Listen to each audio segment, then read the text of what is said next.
কি আজে বাজে কথা বলছেন? শান্তা, তুই কি রাত্রে এখানে ছিলি? সবাইকে বল সত্যিটা। হ্যাঁ, আমি তো তোমার সাথেই ছিলাম, তাই না? একটা থাপ্পড় দিব। ইয়াদব, রাত্রে আমি এখানে একা ছিলাম। যতই নাটক করো না কেন, কোনো কাজ হইব না। তোমার চরিত্র যে এত খারাপ এটা আমরা বুঝে গেছি, আর তুমি তো এমনিতে খারাপ লোক, আমরা সবাই জানি। আরে এত কিছুর কি দরকার? ওকে দুজনের মধ্যে বিয়ের সাথে পড়ায় দাও। আপনারা কি পাগল হয়ে গেছেন?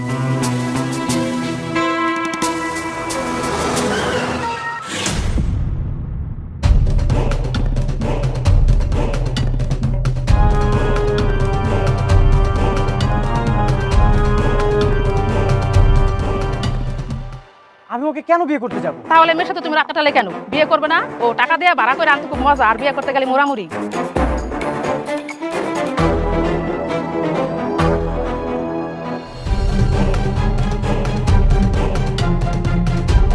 মারা গেছে। এই সব কিছুর জন্য আমি দায়ী। এই নরকের বস্তিতে আমি আর থাকবো না। ঠিক আছে ম্যাডাম, আমি গাড়ি পাঠিয়ে দিচ্ছি। মেঘলারা সবাই বস্তি ছেড়ে চলে গেছে। আজকের এই দিনটা আমার খুবই আনন্দের। আজকে থেকে তোমরা দেখবা নতুন রূপে এক শালিমা চৌধুরী। মেঘলা? মেঘলাকে? এই নামে তো কেউ এখানে থাকে না। আমি তার সাথে দেখা করতে চাই, আমি তার সাথে কথা বলতে চাই। মেঘলা, তুমি মেঘলা, তুমি এখানে আইছো কেন? মেঘলা কোথায়? আমি মেঘলার সাথে কথা বলতে চাই। মেঘলা, মেঘলা। মেঘলা মারা গেছে।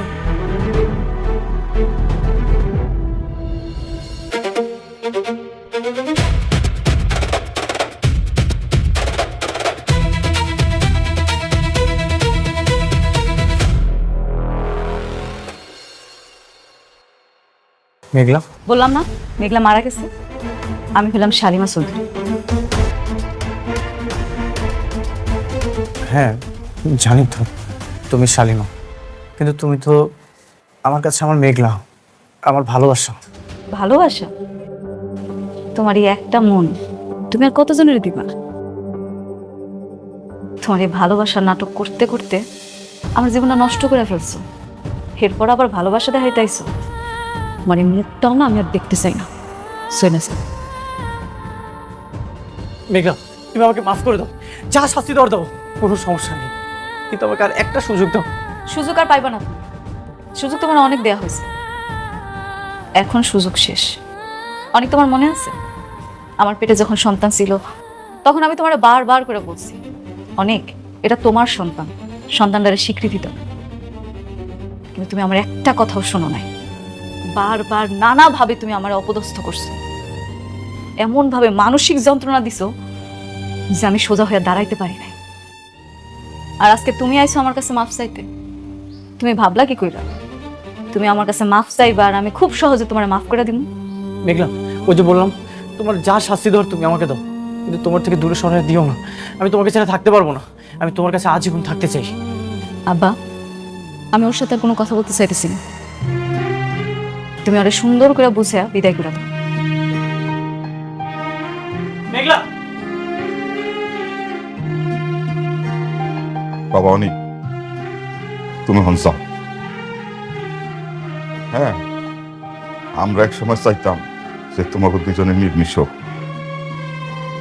কিন্তু বাচ্চাটা মারা যাওয়ার পর আর কোনো কথা থাকে না। তুমি মেঘলার আশেপাশে আর আইসো না, যাও, তুমি চলে যাও। বাবা, আমি মৃত্যুর আগ পর্যন্ত মেঘলার কাছে ক্ষমা চেয়েই যাব। আমি চলে যাচ্ছি, কিন্তু আমি বারবার আসবো।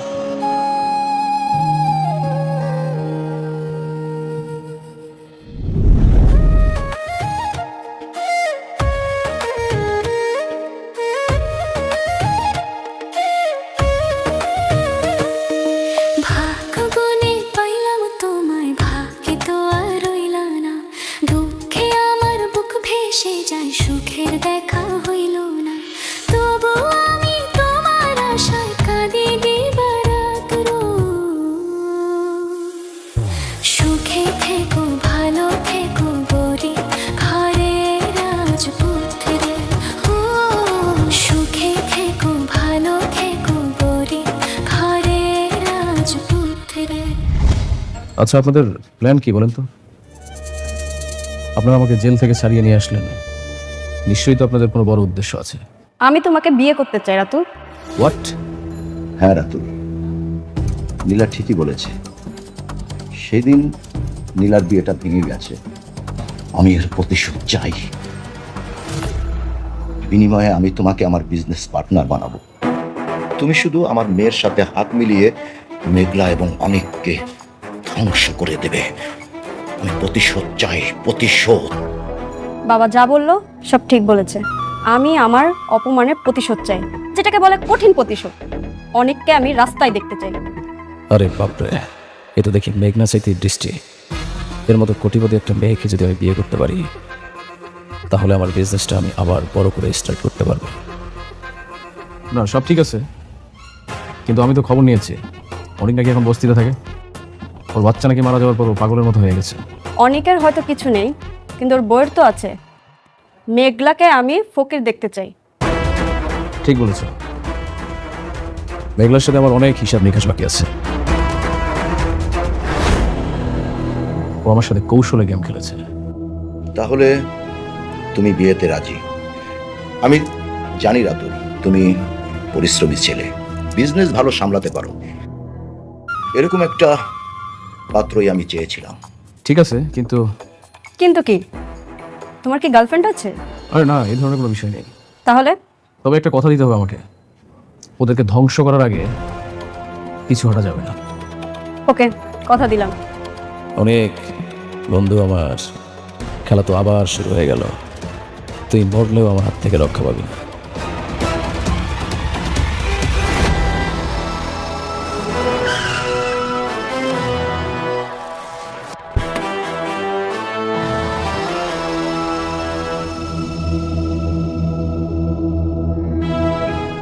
অনিক, তুমি এভাবে রোদের মধ্যে বাইরে বসে আছো কেন পাগলের মতো? চলো বাসায় চলো। বৃষ্টি, তুমি এখান থেকে চলে যাও। তুমি কেন এরকম পাগলামি করছো? কেন নিজের জীবনটাকে এরকম শেষ করে দিচ্ছ? আমি কোনো পাগলামি করছি না, আমি প্রায়শ্চিত্ত করছি। আমি যে পাপ করেছি সেটার শাস্তি তো আমাকে ভোগ করতেই হবে। এরকম পাগলামি করে কোনো লাভ নেই। প্লিজ তুমি আমার সাথে বাসায় চলো। তোমার এই অবস্থা দেখে আমার বুকটা ফেটে যাচ্ছে।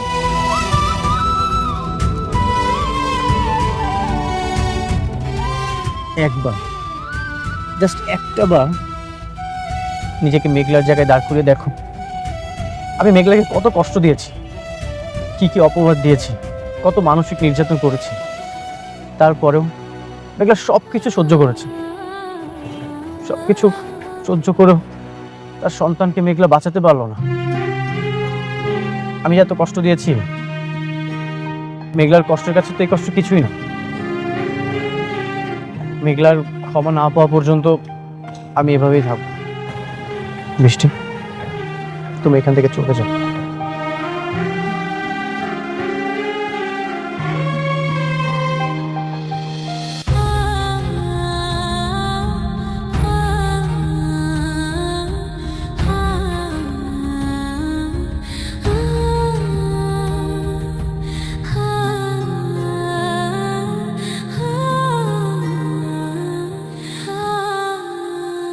তারপর বৌমা এলে আমি ওর কথাগুলো একটু আলাপ করতে চাই। ঠিক আছে। বৃষ্টি, তুই মা এসেছিস? বস, বস একটু। না বাবা, ভালো লাগছে না, আমি রুমে যাচ্ছি। মা বস, তোর সাথে একটু কথা বলবে ওনারা। বস।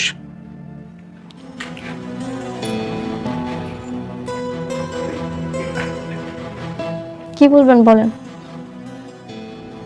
হচ্ছে কি বৌমা, আমি এমন একটা কাজ করে ফেলেছি, আমি যে কিভাবে বলি।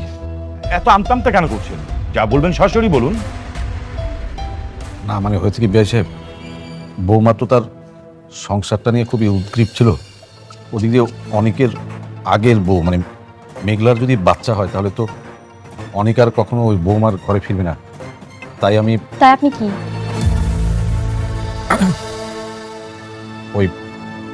তাই মহিলার মাধ্যমে। আপনি মতির মা? আমি মতির মা। ও আচ্ছা আচ্ছা, আপনি তো এই বস্তির সবার ওই যে বাচ্চা হওয়ার কাজটা করেন, দাইমার কাজটা করেন। আমি করি। আপনার হাত যশের কথা কিন্তু শুনছেন অনেক জায়গায়। ওই যে আপনাকে বলছিল যে মেঘলার বাচ্চা তো মনে হয় 2-1 দিনের মধ্যে হয়ে, তাই না? এরকমটাই তো জানি। আচ্ছা, ওই যে আমি আসলে আপনার একটা কাজের কথা বলতে আসছিলাম। কি কাজ? কাজটা বলতেছি, তার আগে এটা বলে রাখি যে টাকা যা চান তাই আপনাকে দেব। মতির মায় আবার টাকা হইলে এমন কোনো কাজ নাই যে না পারে। ঠিক আছে, শুনুন, আপনি মেঘলা যখন বাচ্চা হবে, মেঘলার বাচ্চার খালি নিয়ে আপনি আমাকে দিয়ে দেবেন। হ্যাঁ দাঁড়ান, আমি একটা মরা বাচ্চা আপনার দিয়ে দেবো, আপনি খালি কইবেন তখন মরা বাচ্চা, ঠিক আছে? হয়ে যাবো। আচ্ছা ঠিক আছে।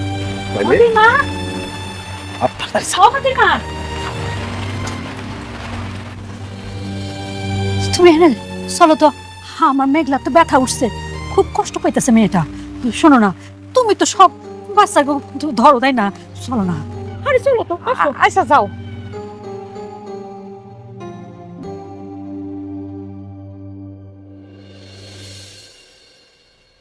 অনেকের বাচ্চা অদল বদল করে নিচ্ছে।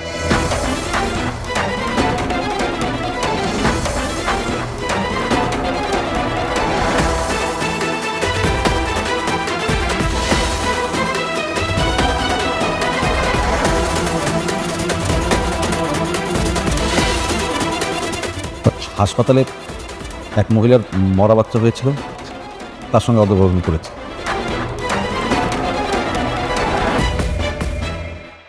অনেকের মরা বাচ্চা হয়নি। কি বললেন আপনি? আপনি জানেন অনেক ওর বাচ্চার জন্য কতটা কষ্ট পাচ্ছে? আপনি কি মানুষ না অমানুষ? এত বড় একটা জঘন্য কাজ কিভাবে করলেন আপনি? বৌমা, আমি তো তোমার জন্য এগুলো করছি। সেদিন তুমি এমনভাবে কানাকাটি করতেছিলাম, আমার নিজের কাছে খুব খারাপ লাগতেছিল। আমার বারবার মনে হচ্ছিল যদি তোমার জায়গায় আমার মেয়ে থাকতো তাহলে আমি কি করতাম। আমি শুধু একজন বাবার দায়িত্ব পালন করতে যে কাজটা করে ফেলছি। এখন তো বুঝতে পারতেছি, এর জন্য তো বলতেছি। বৌমা, এখন আমরা কি করবো? কি করবেন মানে? আমি এখনই অনেককে জানাচ্ছি। ওর সন্তান কোথায়? আছে, ওই ওই মহিলার কাছেই আছে। হয়েছে ওই মহিলার পরপর দুইবার মরা বাচ্চা হয়েছে, তো এইবারও যদি এরকম অ্যাক্সিডেন্টলি কিছু হয়ে যেত তাহলে ওই মহিলার হাজবেন্ড তাকে তালাক দিয়ে দিত। আপনি আরেক মহিলার জন্য অনেকের সন্তানকে দিয়ে দিবেন কেন? আমি তো পুরোটাই করছি তোমার জন্য, আমাদের কারোর জন্য তো কিছু করি নাই মা। আমি এখনই সব অনেককে জানাচ্ছি। বৃষ্টি, বস বস। তুই অনেককে কিছু জানাবি না, এই মুহূর্তে অনেককে কল দিবি না। কি বলছো বাবা? কেন বুঝতে পারছিস না? মেঘলা সালিমা গ্রুপ অফ ইন্ডাস্ট্রির মালিক। ও যদি জানতে পারে না তাহলে সবাইকে জেলের ভাত খাইয়ে ছাড়বে। কিন্তু বাবা, এটা তো ঠিক না, বলো। আর তুই বুঝিস না? অনেক যদি জানতে পারে তার সন্তান পরিবর্তনের হাত আমাদের আছে, তাহলে কি ওর তোর সাথে সম্পর্ক রাখবে? তোকে স্ত্রী হিসাবে মানবে? বল, চিরজীবনের জন্য তোর সাথে অনেক সম্পর্ক শেষ করে দেবে। কথাটা মাথায় রাখিস।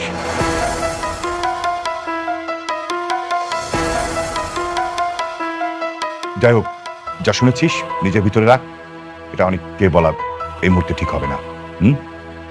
আর শুনুন, আপনারাও কিন্তু কাউকে কিছু বলবেন না। না একদম না, আমরা একদম কাউকে।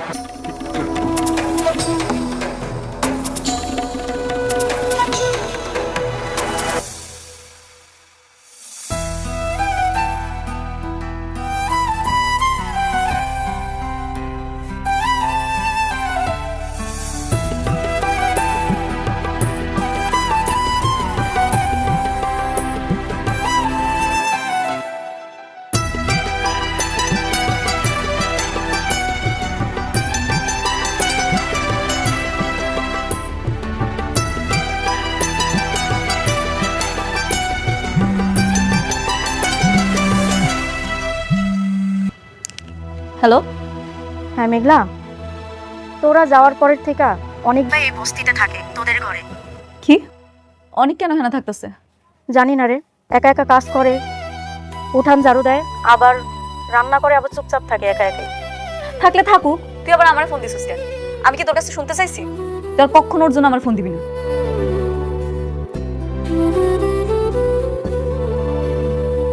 ওই মেঘলা, কি হয়েছে? অনেক নাকি আমরা চলে আসার পরে এখন আমগো বস্তিতে গিয়ে থাকতেছে। ও মা, ও এখানে কি করে? জানি না, যেমন সে তা করুক, আমার কি।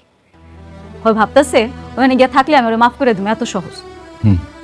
এইভাবে কি আর পাপ মুছে যায়? জানা কোনোদিন মুছবো না।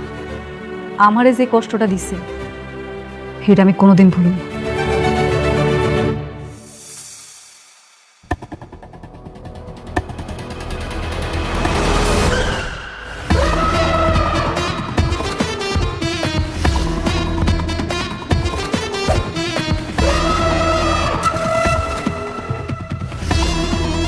আরে বন্ধু, তোর এই কি দশা?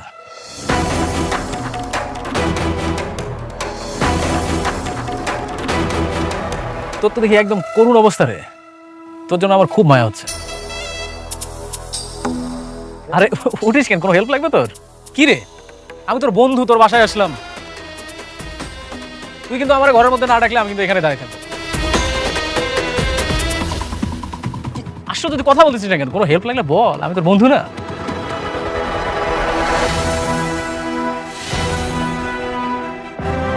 তুই মার খেয়েও তোর শিক্ষা হয়নি, আবার আসছিস? কি বলিস তুই?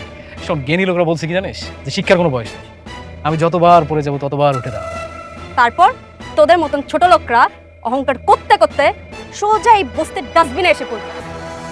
কোথায় গেল তোর কোটি টাকার গরম অনেক? রাতুল, এই সস্তা মেয়েটাকে নিয়ে এখান থেকে চলে যা। চলে তো যাবোই। আমি তো আর এখানে এই বস্তিতে দুর্গন্ধ জায়গায় থাকতে আসিনি। তুই আমার বন্ধু, তাই আমি তোকে একটা সুসংবাদ দিতে এসেছিলাম। আগামী শুক্রবার আমরা বিয়ে করছি, তো দাওয়াত থাকলো। তুই কিন্তু অবশ্যই আসবি। স্বার্থের জন্য এই মেয়েটার আঁচল ধরেছিস, আর কত নিচে নামবি তুই? দেখ বন্ধু, স্বার্থ থেকে যদি কোটিপতি হওয়া যায় তাহলে সেটাই ভালো না?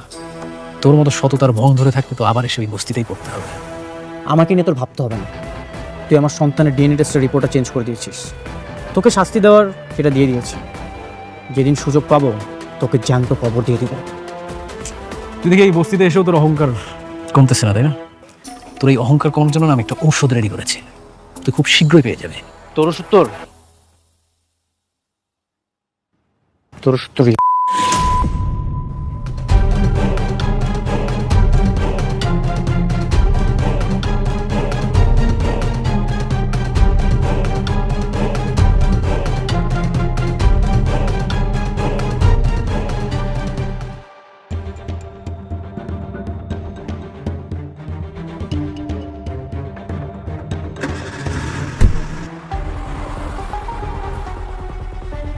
হ্যালো শান্তা, তোমার সাথে আমার কিছু জরুরি কথা আছে।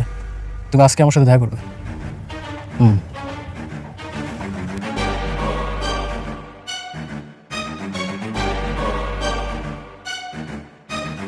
বাবা, আমি আর ঘরে বসে থাকতে পারছি না।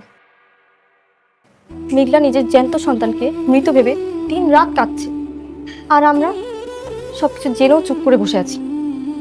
আমি আর এই পাপ সহ্য করতে পারছি না। কিন্তু মা, তুইও তো অনেককে হারাতে চাস না।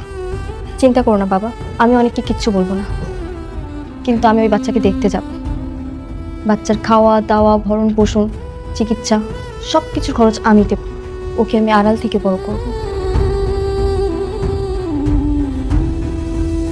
ঠিক আছে বৌমা, আমি তাহলে কালকে সকালে তোমাকে নিয়ে ওই বস্তির মহিলার কাছে যাব। হ্যাঁ, তাহলে তো খুব ভালোই হয়। অনেক কোনদিন জানতে পারলে অন্তত আমরা বলতে পারব যে আমরা বাচ্চাটার খেয়াল রাখছি। আচ্ছা চাচি, শান্তাকে দেখছি না, ও কোথায়? আর শান্তা আছে, এই ওর বান্ধবীর জন্মদিনে গেছে। ও আচ্ছা। চাচা, আমরা কালকে সকালে ওখানে যাব। ঠিক আছে, অসুবিধা নেই। ঠিক আছে বিআই সাহেব, চলেন খাইতে বসি। বসমা,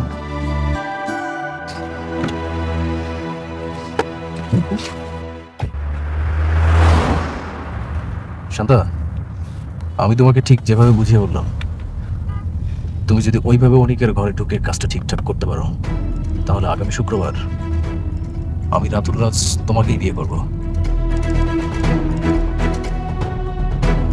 কথা দিলাম। তুমি আবার নীলার মতো বড় লোক কাউকে পেয়ে আমাকে ভুলে যাবে না তো? আর ধুর, কি বলো, দিলের অনেক টাকা পয়সা থাকতে পারে, কিন্তু আমার মনটা শুধুই তোমার কাছে। আজকে তুমি অনেকের ক্যারেক্টারে ঠিকঠাক দাগটা লাগাও, তাহলে আমি কথা দিলাম এই রাতুল রাজ শুধুই তোমার, আর কারো না। ঠিক আছে, যাচ্ছি, কিন্তু কোনো সমস্যা হলে তুমি কিন্তু ম্যানেজ করবে। কোর্স, আমি জানি তুমি পারবে। আর যদি কোনো প্রবলেম হয় তুমি অবশ্যই আমাকে এটা মিস করবে। ওকে, ঠিক আছে, তাহলে যাও। All the best.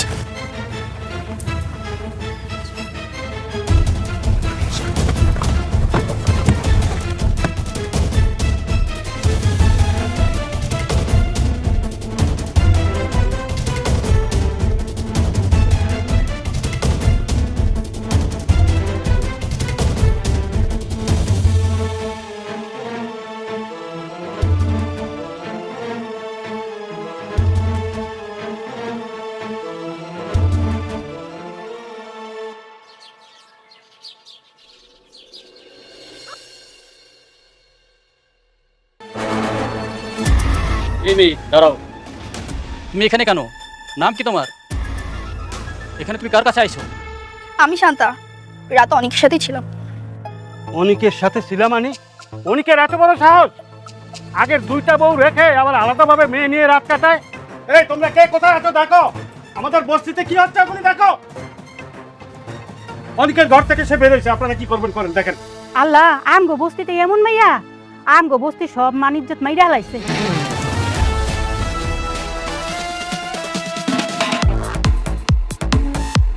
এ বর্ষা, তো তাড়াতাড়ি ফোন দে মেঘলা রে।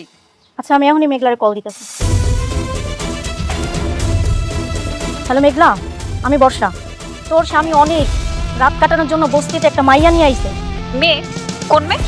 আমি তো চিনি না, তুই তাড়াতাড়ি আয়। আচ্ছা ঠিক আছে, দাঁড়া, আমি আইতেছি।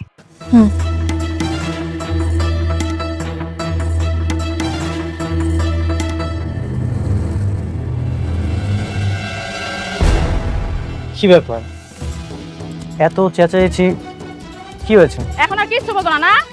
একটা রায় আর একটা বিয়ে করছো, তারপর মেয়ে ভাড়া করে আনছো বাড়িতে। সি সি সি। ছি অনেক ভাই, আপনার চরিত্র এত খারাপ। In 1890, for every 100 babies born in the U.S., 20 died before age 5. 8-year-old children worked 12 hours a day in coal mines for pennies. The milk families drank had chalk and formaldehyde in it. And more than 2 people were publicly lynched every week, with families bringing their kids to watch. The Old West Hollywood sold you never existed. These 20 facts prove it. Fact 1. The average American life expectancy in 1890 was about 43 years for white men, and significantly lower for black people and immigrants. That doesn't mean everyone died at 43. It means the extremely high infant mortality rate pulled the average down dramatically. Anyone who survived childhood had a good chance of living into their 60s or 70s. But out of every 100 American children born in 1890, about 15 died before their first birthday. Another 5 died between ages 1 and 5. The death of children was statistically common, so common that families had 5 to 8 kids as a demographic survival strategy, not as a lifestyle choice. That was the cold math of the time. Having lots of kids, because you knew not all of them were going to survive. Hollywood never shows children's cemeteries in Western movies. They existed in every frontier town. Today, infant mortality in the U.S. is around 5 per 1,000 live births. In 1890, it was 150 per 1,000, 30 times higher. That is the real distance between the past and the present, and it's a distance no movie shows you. Fact 2. Adulterated food was normal. Milk had chalk and formaldehyde. In the 1890s, there was no federal food safety law in the United States. None. That meant a company could put whatever it wanted into what it sold as food, and it did. Milk was watered down and thickened with ground chalk or flour to make it look creamier. Butter was mixed with beef tallow. Coffee was stretched with roasted sawdust. Honey was cut with corn syrup and molasses. And meat, the same meat that ended up on the tables of entire families, was treated with formaldehyde to hide the smell of decay. America in the 1890s was eating poison without knowing it.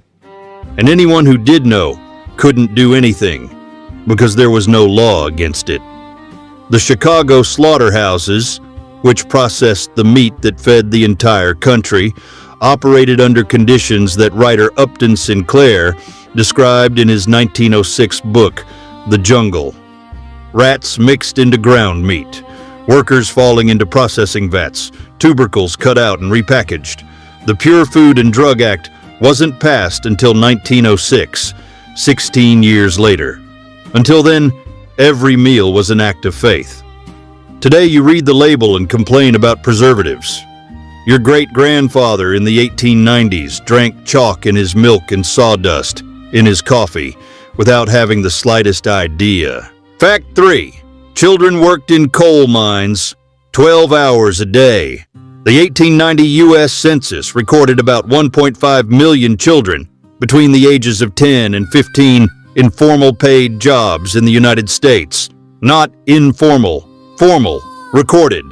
In the coal mines of Pennsylvania, West Virginia, and Kentucky, children as young as 7 and 8 worked as breaker boys, sitting over coal conveyor belts for 10 to 12 hours a day, separating rocks from coal with their bare hands. The work caused silicosis, a lung disease from breathing in coal dust, permanent hand deformities, and scoliosis. The pay was 50 to 75 cents a day. Adjusted for inflation, about $15 to $22 in today's money, for 12 hours of work by an 8-year-old child. There was no federal law banning child labor. The first major federal limit didn't come until 1938, almost 50 years later. In 1890, the prevailing logic was that poor children working helped their families survive. The same logic, by the way, that justified child labor on the Old West frontier. Hollywood erased that because it's too uncomfortable for the American myth. Fact 4. Lynchings happened often, more than 100 a year. This is probably the most disturbing fact on this list. The 1890s were the peak of lynchings in the United States. The Tuskegee Institute documented 1,111 lynchings between 1890 and 1899, an average of more than 111 a year, or more than 2 a week. 2 a week. The vast majority of the victims were black people, mostly in the South. But there were also lynchings of Mexicans in the Southwest and Italian immigrants in the East. 11 Italians were lynched in New Orleans in 1891 in one of the largest mass lynchings in American history. Lynchings were not secret acts of shame. They were public events, with crowds, photographed, with postcards sold as souvenirs. Families brought children to watch. They were public celebrations of racial power, carried out with the complicity or complete indifference of local authorities. This was happening in the same America that called itself the land of the free. Fact 5. The forgotten pandemic of 1890 killed more than any war. The 1889 influenza pandemic, known as the Russian flu, was one of the deadliest events in 19th century American history and is completely unknown to the general public. In the U.S., it is estimated to have killed between 1.5 and 2 million people, more than any American armed conflict of the 19th century except the Civil War. The pandemic spread across the entire country in weeks, following the railroad routes that had just connected the continent. In larger cities, hospitals overflowed. Morgues couldn't keep up with the pace of burials. Bodies piled up. It was forgotten for 2 reasons. It arrived before communication systems that would have documented its impact on a national scale, and the much more famous 1918 pandemic erased it from collective memory. But it happened, and it killed more people than all the Indian Wars, all the territorial disputes, and all the Old West shootouts combined. People in the 1890s survived all of this by using techniques nobody teaches anymore. I put together 50 of those survival skills in a guide called The Lost Cowboy Code, the real step-by-step of how 19th century Americans stayed alive without hospitals, without supermarkets, and without the government. Link in the first pinned comment. Fact 6. Industrial pollution was worse in the 1890s than it is today. American industrial cities in the 1890s, Pittsburgh, Chicago, Cleveland, Detroit, had air pollution levels that made the atmosphere literally visibly gray for most of the year. Coal-fired industrial furnaces with no filters or regulations continuously dumped soot onto the population. In Pittsburgh, the day could look like the dead of night at 10 in the morning because of the soot. Clothes washed and hung out to dry would be covered in black within hours. Respiratory diseases, chronic bronchitis, pneumonia, asthma were endemic among the urban working class. Life expectancy for Pittsburgh industrial workers was several years lower than for rural workers of the same era. The city air literally killed people earlier. Industrial environmental regulation didn't arrive until the 1960s and 1970s, 70 years later.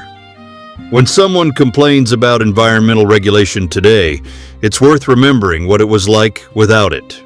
Cities where the sun didn't come out and children coughed up blood. Fact 7.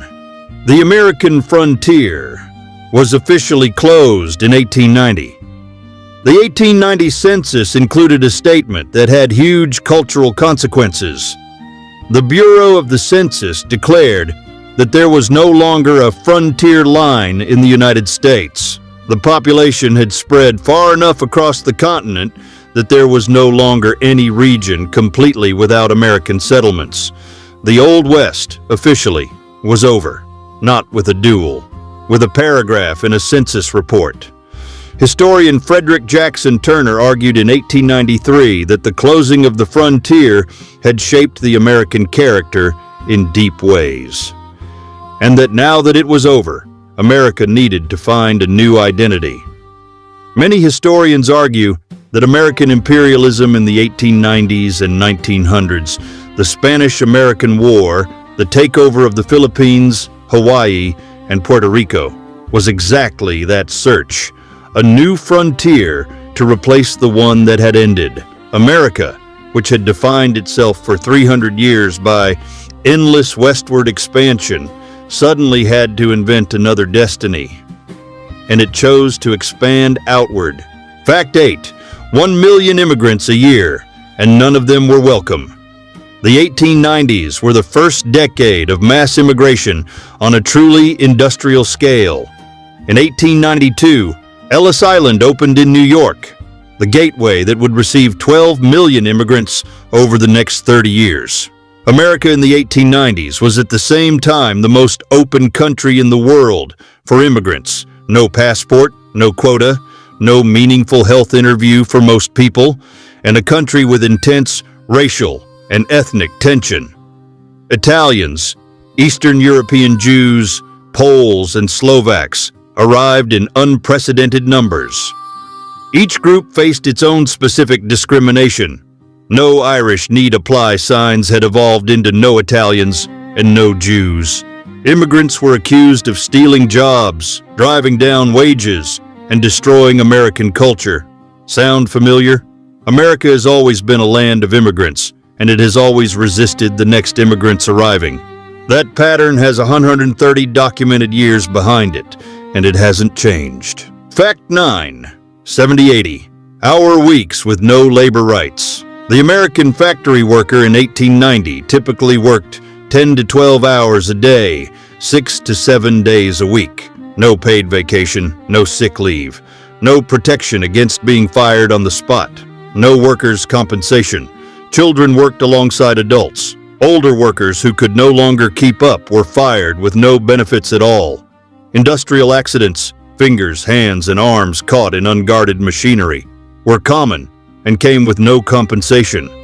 A worker who lost his hand was simply replaced by the next person in line.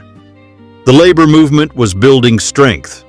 The Pullman strike in 1884 would become one of the most significant labor conflicts in American history. But in 1890, the individual worker had no legal protection. Every labor right that exists today, vacation, the 8-hour workday, minimum wage, accident insurance, was won through blood and strikes by people living under exactly these conditions. Nothing was given. Everything was fought for. Fact 10. Married women didn't legally exist without their husbands. In 1890, in many American